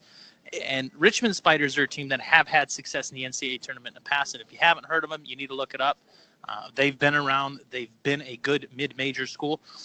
West Virginia and Michigan, though, have had some very serious basketball programs in recent years. And I think that this is a guy that comes in having coached and committed to his career the right way. Like you said, Scott, it's pretty widely accepted that he runs a clean program. Heaven forbid something were to come out later down the road, but it seems that he runs a clean program. You look at his coaching history, and throughout the years, he's continued to move up to bigger programs and do better things. He's been to 2 NCAA Final Fours, both in 2013 and 2018. 2 Big Ten tournament champions. He's the NIT champion in 2007. This is a guy that has a history of winning, has a history of building a great program. And I think for a team like the Cavaliers that are in the middle of what is their rebuild, trying to get pieces around guys like Sexton and Kevin Love, guys that had so much success in college and have maybe not been ideal as pros. I mean, Kevin Love was, in his time in Washington Timberwolves, was considered as an MVP candidate, but since joining the Cavaliers hasn't played in that same level. I think that a guy like John Beilein is a great coach, and I want to put emphasis on the word coach because we do see a lot of coaches in professional sports, specifically more often in the NBA than anywhere else, where coaches appear to just be figureheads. And I'll reference the Cavaliers, guys like Tyronn Lue, that yes, he did have the ability to talk to LeBron James that a lot of other head coaches did, but it was pretty widely accepted that LeBron was the coach of that team. I mean, even go back to the Mike Brown days in Cleveland. Mike Brown wasn't a head coach. That's why he's not head coach anymore. He's an assistant in Golden State. I'm not discrediting the man's or anyone's basketball knowledge. But this is a guy that's coming in an organization that has been lacking a true coach and is the definition of a coach, in my opinion. So I think it's a great move. Do I think that it's a good move for Beilein? I would say if he makes the Cavaliers successful, yes. But I really didn't think he should have left Michigan. I think he should have stayed there. I think that's a team that was on the verge of winning a national championship. I think this is a coach that dedicated himself to his college career. I was a little surprised to see him leave Michigan. I don't think he should have. But I'm happy as a fan of the Cleveland Cavaliers to see a man with such great accolades, such great respect from all bodies involved in the NCAA. I think it's a great move for the Cleveland Cavaliers, an absolutely perfect hire. Butch, your thoughts on your own topic? I know you've had a chance to talk to Mr. Beilein. What say you? Well, other than he wasn't taking in any questions yesterday at the dinner, if that's what you're asking there. And I don't know Cleveland there, but personally myself, knowing the situation like I do, and people didn't know he had 3 interviews with the Detroit Pistons last year. 3, not 1, not 2, 3 interviews. Okay, before they got the coach, Mr. Casey, in there. He's talked to other teams like Orlando, for instance. There recently last year, and same year the Pistons did. Pistons had talked to Beilein before, a year before that. Okay. And he did turn them down as such, okay? But again, it's not that for me to say that, he did not want to be a head coach in the NBA. Is preposterous. I think that was his goal. I think he found a situation that with a Dan Gilbert, who was a good money man, but I'm quite sure has a one-on-one relationship with Beilein himself, being that he does a lot of work in Michigan and there be. So I think it's a point that right now he's done everything. He's had a brush with his life, where basically right now his health was a major concern. And some people say, hey, you might as well you turn your head and say, what if? I always say, if was a fifth, we all be drunk. We all be still on a stupor there. So don't get to the point in a line that you're going to always say, what if? Okay, do it. If you got an opportunity to go out there and be the best at everything you wanted to be, then do it. And I applaud him for that there. He's done nothing but good at Michigan.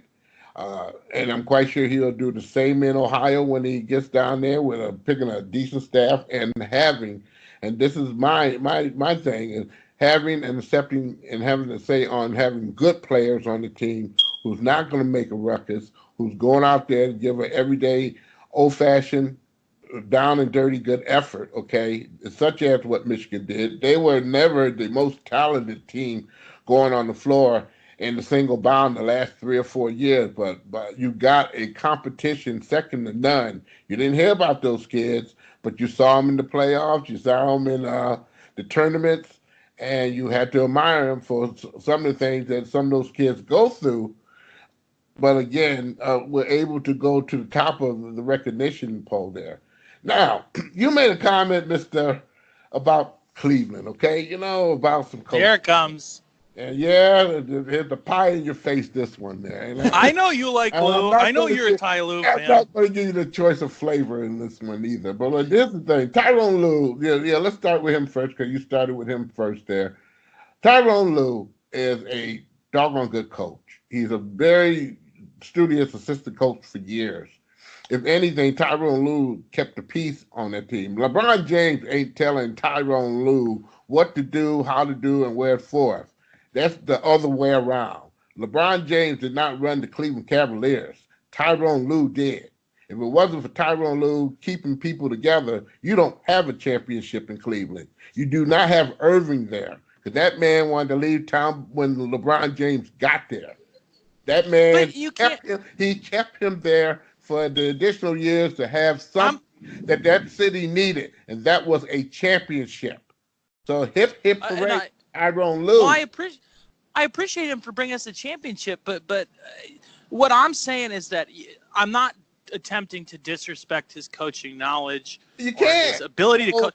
What I'm saying is that any team that LeBron James is on, he's in the majority of these situations, LeBron James is making the calls. That's why the Los Angeles Lakers brought him in. That's the only reason they tried to bring Tyronn Lue into the Los Angeles Lakers. The media is telling you of certain people's actions of what they think is going on behind the scenes, which is not.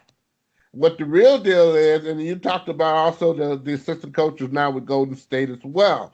He kept things in line. You wasn't walking over them people. I know those gentlemen personally. You're not walking over there. I have some conversations in my head that I will tell you when we're in private. However, that's why I can go and sit there with my head up high and tell you, no, it's the other way around. But then why did Mike Brown, why did Eric Spoelstra, why did all these coaches, once LeBron James was removed from those teams, why did they struggle to win basketball games? It's not. If they were such great coaches, Butch, they should have performed better. Those teams were still loaded with talent when he left. No. Miami was not loaded with talent when LeBron James left. Okay, it was not loaded with talent. They still had Dwayne Wade and Chris Bosh. No. Dwayne Wade was headed for the Sun. Okay, the other gentleman who had heart problems, he was not available there. So you had some rookies like Whitehead and whatnot there who were pretty doggone good, okay, but not up to the point of what they needed in order to win the championship after he left. If these guys were such good coaches, they're not. That's my point. They're not great coaches. The point is taken. The final toolage of this conversation is Dwayne Wade was there. Also, this gentleman was there before his heart, went into traumatic rest there. Okay. Also, you had a bench of veterans that maybe stayed for that 1 year, okay, and did their job as veterans. You had more on there. You had more meat to the potato. When he left, it was bare to the button because Dwayne Wade left as well. He didn't leave him. They left him naked. Then you had injuries and whatnot. So it's not. All right. Well, let me ask you a question then. LeBron James. Let me ask you a question. What? If Mike Brown is such a good coach, if he's that good as a coach, then why isn't he the head coach at a different team in the NBA? Why, if he was so good and the Cavaliers have as much talent as they do, why wouldn't they attempt to bring him back to the organization and dissuade him from being an assistant coach? He wants a ring. He's getting one. But if you want to be, if you're a guy that's aspiring to be a head coach in this league, you should want a better job. And for guys like Mike Brown, who I get it, you want to chase a few rings, but if you're that good of a coach, why hasn't anybody else brought you in as a head coach? That's my point. Have you ever heard of people being happy where they're at? Have you ever heard of being in? There's not one person. There is not one person in sports that is ever happy with where they're at. If they're in sports, you're playing to win championships. I'm happy where I'm at. DJ, you just talked. Your win is down. Sorry. And I'm up, okay, at the plate. And you already lost already there. Because I just said it. He's in a situation where he don't need to lead. When you're getting championship rings on your fingers, that's all that has to be said. Okay? So if this man decides to be in a position, he don't have to take a slop job. Majority of the NBA jobs are slop jobs because majority of the NBA owners are slop people. And they're not into the teams like these other particulars, like in Boston. They're not into the team in building a dynasty like in Golden State. But if you're a coach that's been around this league, for years, and it is commonly accepted by the majority of the public that you're a puppet, you should want to go disprove them. You don't have to accept it. You don't think every year he's getting coaching obligations to come and visit? He don't want them. Getting rings, baby. Enjoyable where he is at. This man has a head coaching job right where he at Golden State. Okay? And he's doing majority. Steve Kerr's the head coach. Who do you think is running the show when Kern is not there? Who do you think ran the show when Kern was sick? Okay? I'm aware that it's Mike Brown, but this is another team that's loaded with talent. Along with Mr. Walton, okay? Okay? How do you think Walton got over? Okay, he got over from this man's experience helping these people make this organization great. Some people ego is a great thing to deal with. Beilein, the thing is a great thing because you know what? He's reaching something he's never reached before. He wants to know where do he stand? And I wish him well because he's the type of person with the talent that he's been given will be able to make a team grow by experiencing who you are and not where you came from. Okay? That's why I enjoy him. He didn't have the choices of people to deal with, but he knows how to deal with everyone where they play with one another, while they gel with one another quicker than most teams will ever do. If he could do that with the Cleveland Cavaliers and get those kids to gel, because there is talent everywhere you see. Everybody in the NBA is talented. Everybody in the NBA don't know how to play with each other. And that's why LeBron James is so special. Because he can do certain things to make a person look good. He has made teams look good. He has made coaches look good. He has made them look good by the reason being of who he is. Yes, he wants to coach it. I don't see why they don't give him the coaching job at LA. It made no damn sense because he has that leadership such as a Bill Russell in him. He reminds me a great deal of Bill Russell, who had his own way of doing things, but still came to work. All I'm saying is, I'm not. Beilein, I think, is going to do great things in Cleveland. I really do. Yes. Beilein is going to do great things. My whole point, and where we got off on our tangent here, is wrap it up, these other coaches were just figureheads. Mike Brown has 3 championship rings. He's got 3 of them. He's got one in 2003 as an assistant in San Antonio, and his other 2 are as an assistant in Golden State. And I understand that, yes, he does step up to the plate when Steve Kerr's out.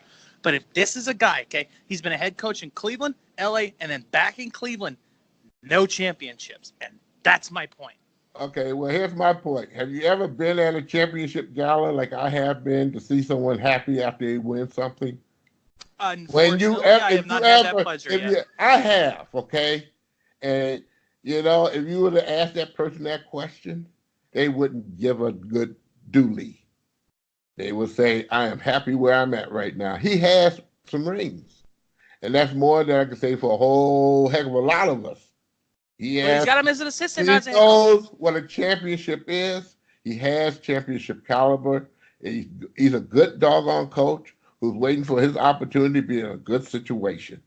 And if that situation comes, I'm quite sure he'll be there. Until that point in time, he's happy where he is. Don't pick on the man. Shoot, don't get don't get mad with the man. We're here to be critical. All right, guys, come on. We're here to be somewhat forgiving too in people's place, because these are human beings just like us, and we can't put anybody in a situation where you think he should be or why he is not number one or this and that and the other. That's not the point. The point is basically simple. We look at the thing in a relevant frame of mind, and yes, we have dreams, and we know we're the best coaches in town. I will stand on the totem pole on the book and say that about me. Nobody's a fan favorite as well as I am when I see somebody doing something wrong. And you know it's wrong from your experience, okay? And you have some experience in doing what you're doing. That's why you can say what you're saying. So don't be scared to say what you got to say. We all accept it. But, on the other hand of the belt, let's look at the other side of the fence. And the pro and con will always take precedence to a good discussion. Always. And fans, what do you think? Very lively discussion, gentlemen, and I'm very happy where I'm at, and I'm going to move on the show, get to our final topic before we get to our thumbs up and thumbs down. Being the summer is upon us, yes, it's about 48 degrees with a 20-mile-per-hour wind, but summer is upon us with the Detroit Tigers not doing so well. I look for other avenues as far as things to watch over the summer as far as sports. Now, taking away the four major sports, including baseball, this is a year where we don't have the Olympics and we don't have a Men's World Cup in soccer. However, there's lots of events that happen in the summer, and my question to you guys is, what is the event that you're looking forward to the most outside of the four major sports? Now, it starts with the Indy 500. Of course, Butch, you're going to be at the Detroit Grand Prix. You also have French Open in Wimbledon as far as tennis. You have the Women's World Cup that I mentioned, and some other sports going on. NASCAR's in full circle, and one maybe that's a little off the radar that I'm going to bring up here coming up. But I want to ask you guys, EJ, you first, as far as the summer sporting event that you are looking forward to most. We had the British Open as well as the U.S. Open. We just saw the PGA in May, which was a little odd. So, EJ Russell, what sporting event this summer are you looking forward to the most, and why? Well, I want to say this. Number one, I'm always interested in the golf scene, okay? And golf is, I wouldn't say, or is considered one of the major sports. But I love watching the remaining majors that are left. We've got 2 down here, and we've got 2 more to go. So I'm very interested in golf. I haven't been so much of a tennis fan, although I do usually enjoy watching the French Open when they play on the clay. I really get a kick out of that. That's something that I thoroughly enjoy. But to me, I'm going to throw a really big curveball here, and a lot of people won't at all agree with what I'm about to say. But the event that I've always followed every year that gets my attention, I don't want to say event, the activity that gets my most attention is probably by most people not considered a sport.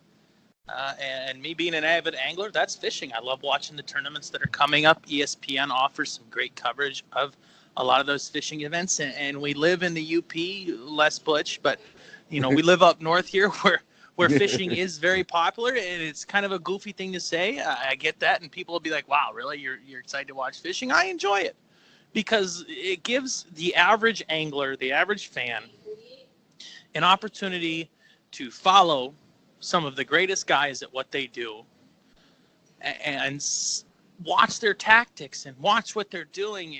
And not only do I gain enjoyment out of it, but I think it's a good opportunity for fans of the sport of fishing to get a chance to sit back and learn what these guys are doing and become a little bit better themselves. There aren't many professional sporting events that you can watch. I'd say maybe less of tennis and golf, where you can really sit down and learn mechanics of the game.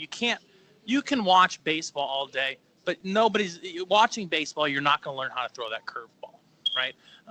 Maybe watching golf, you might get an idea of how to properly swing the club and what a good swing looks like. But one of the things that I've always appreciated about the fishing tournament scene is that when they're following these guys, they'll tell you, like, listen, this is what I'm looking for. This is the bait I'm throwing. Here's how I'm going about doing that, and here's why it's work. I think that it provides the average fan an opportunity to dive into what this tournament scene looks like, but also learn more about the sport in the process of doing that. And I'm somebody that you guys know, I'm an avid angler and a fan of the outdoors. Fishing in the middle of a tournament myself right now, just spent a weekend out at trout camp doing trout fishing. And I'm a guy that I think that more young people need to get involved in the sport. And I think fishing is one of those that you can watch the tournaments, you can watch guys compete, you can watch guys catch big fish, but they're going to show you how it's done in the process. And I think that's awesome for young fans. Very good, EJ. Let's go to Butch Davis. Butch, what events, activities are you looking forward to the most this summer? I like fishing too, man. I do too. Yeah, I got the Primo stuff up there in the UP here, man. Yeah, you got to come up, man. You got these little watering holes here and there, Oh, boy, the Detroit River. What I don't know what you're going to catch out of there. That's right. You might catch a disease. I don't know, Sue. You can come close. Soccer's going to be happening this summer. The tournament, the biggie, and kind of waiting for that. That's kind of wet your whistle there pretty soon here. It's hard to say because basketball, when basketball completes, normally the sport you look at is I'm more or less in my position. And mostly the summer is more or less busier for me because you're out there hunting for stories and whatnot there, which, I'm going to get back and continue on there, is you find out everybody's preparation.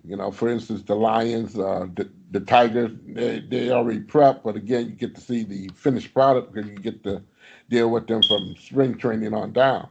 The Pistons, per se, a lot of things are happening there, if they can win some games and get in a position to be competitive in playoffs, that's going to be nice.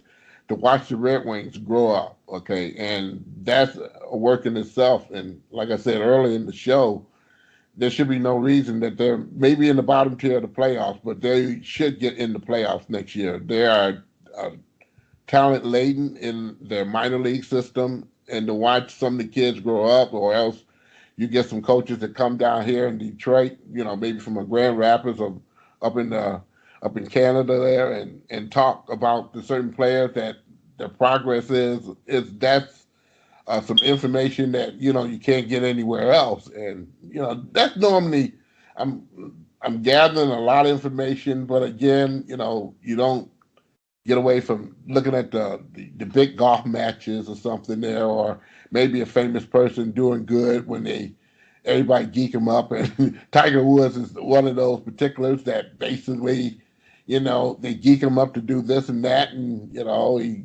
he's out in the street, Friday night, as it was in this tournament here,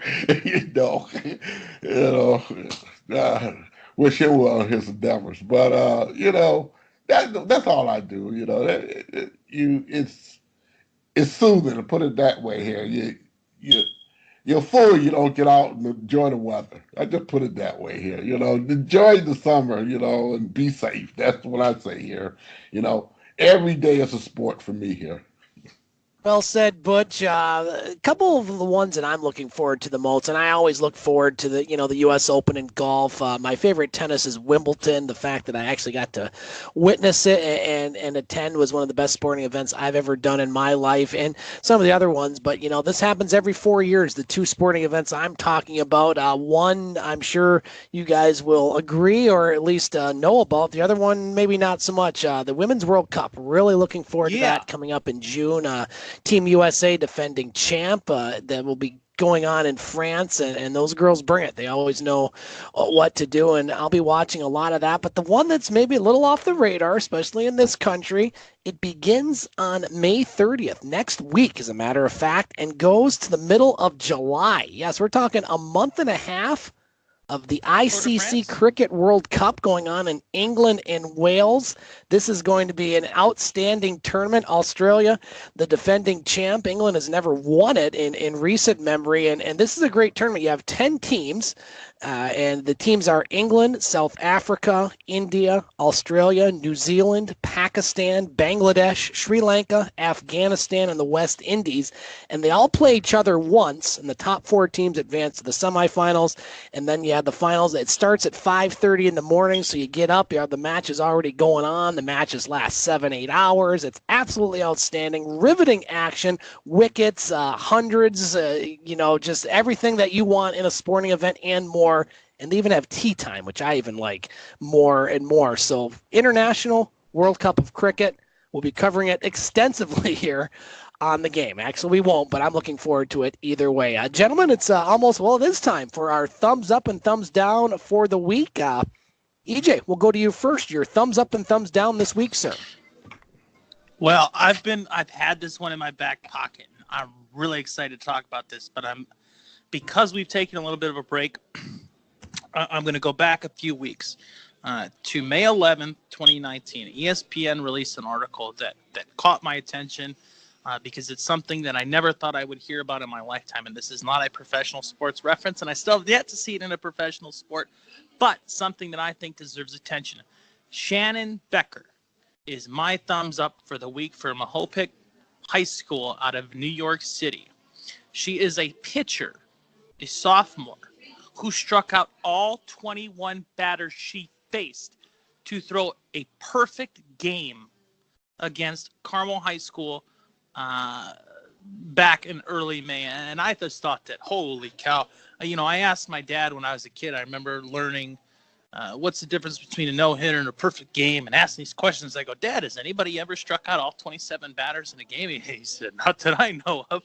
And when I read this article, which was published by ESPN, specifically ESPNW, which covers more of the women's sports, I thought this was one of the coolest things I ever read. So Shannon Becker, you get my thumbs up. Throws a perfect game, striking out all 21 batters in that game. Not only did she only need 83 pitches to get that in an 8-0 win, but she's also, this is not her first no-hitter of the season. She's pitched a 5-inning game where she struck out 16 batters that she faces. So this is somebody that going forward in the softball and into the college softball in the years to come, this is somebody you need to watch out for, because I've never heard of this happening. So thumbs up to her, thumbs out Shannon Becker for throwing a perfect game, striking out all 21 batters, and I think that's just absolutely awesome. Thumbs down for the week. This is a little bit tougher. I would have to say that for me, the thumbs down in sports has got to be the Boston Bruins winning that series 4-0, sweeping the Carolina Hurricanes. Not because, I'm salty that Carolina lost. I'm more of a hater. I'm just tired of seeing Boston sports doing well. And somebody else needs to get a championship here. So whoever comes out of the West, whether that's St. Louis or San Jose, and I'm pulling for St. Louis in that series, they're one win away from making it to the Cup final, which could be their first Stanley Cup in franchise history. I thumbs down because I'm just hating on the Boston Bruins. I don't have a good reason here. I'm just tired of seeing Boston winning. Thumbs up to your salty reference. That certainly got Butch's attention. Butch David, your thumbs up and thumbs down for the week, sir. I'm just saying. Oh, boy. That's a good one. I was going to mention about Carolina, too, but, And I was on their bandwagon. You knew I was. That was a good ride, though. That was a doggone good ride, and that team's going to be better than ever next year. You watch, okay? That was a good doggone ride. Although I'm still in the running because I said St. Louis. You did. Okay, from the beginning. I'm with you, Butch. So, and I do believe if any team can beat Boston, it will be St. Louis this year. I really believe that. Like I said, I like the way they played hockey more than anybody else from February all the way to the end. And wouldn't that be fitting to win your first cup against an Original Six team? I think that'd be awesome. And for St. Louis as well, because I got into hockey because of the St. Louis Blues. That was in 1967, okay? The reason I dealt with hockey, and we had the Red Wings here, but it was a game between the St. Louis Blues and the Minnesota North Stars. Wow. And for the right to go to the Stanley Cup, that game lasted about 3 o'clock in the morning. And Ronnie Schock got the goal. And Scotty Bowman coaching St. Louis then, wasn't he, Butch? We had Gus. They had Hall in there as a goaltender, and all bunch of old farts, man. Camille Henry. These are guys who came out of retirement and stuff here. Love it. St. Louis. And that was a joy to watch. Red Barrison as well there. Yeah. You saw. And they were, matter of fact, they were good for years after that there. They couldn't, during the season, St. Louis was a heck of a team. And one of the most rambunctious crowds in all of the NHL at that best there. They are the ones who invented rhythmic applause and cheering, during a match or during a game to really get the fans, in the watching hockey there. It was no place like the arena in St. Louis. I had an opportunity to go there and watch a game there, and everything was just so open because it looked like a damn barn, okay? But it was just open and it was great.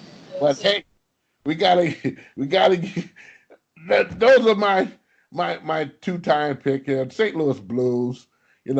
Thumbs up for them, and hopefully they'll win and get it over with.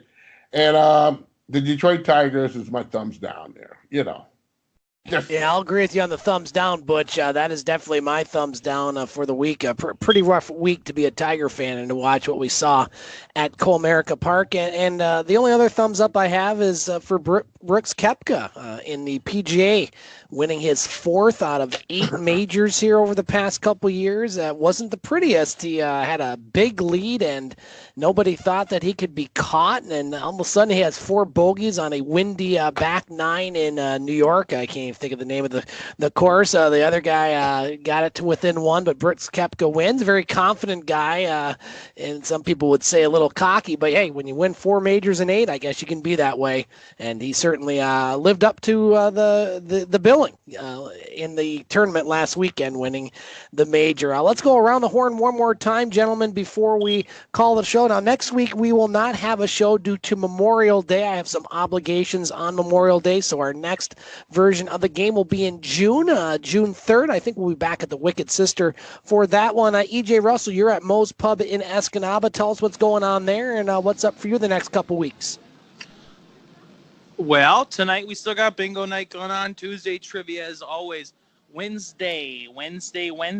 It is confirmed that I will be the host. Yours truly will be the host of Bar Feud, a version of Family Feud that we'll be doing here at Moe's Pub. And you are always, any of our listeners are welcome to join, get a feel for what we got going on here. But it's going to be a Family Feud style event. I will be the host of that. And it sounds like we're going to be starting that in 2 days. I will not host the first run of it, and we'll make sure that everything goes smoothly. But anytime after that, you'll hear me continue to plug Bar Feud here at Moe's Pub in Escanaba. Outside of what we got going on here, I have my bass fishing tournament that I'm wrapping up this weekend, currently sitting in 5th place. So I'm in position to make a move. The guy the winning. other 4 competitors.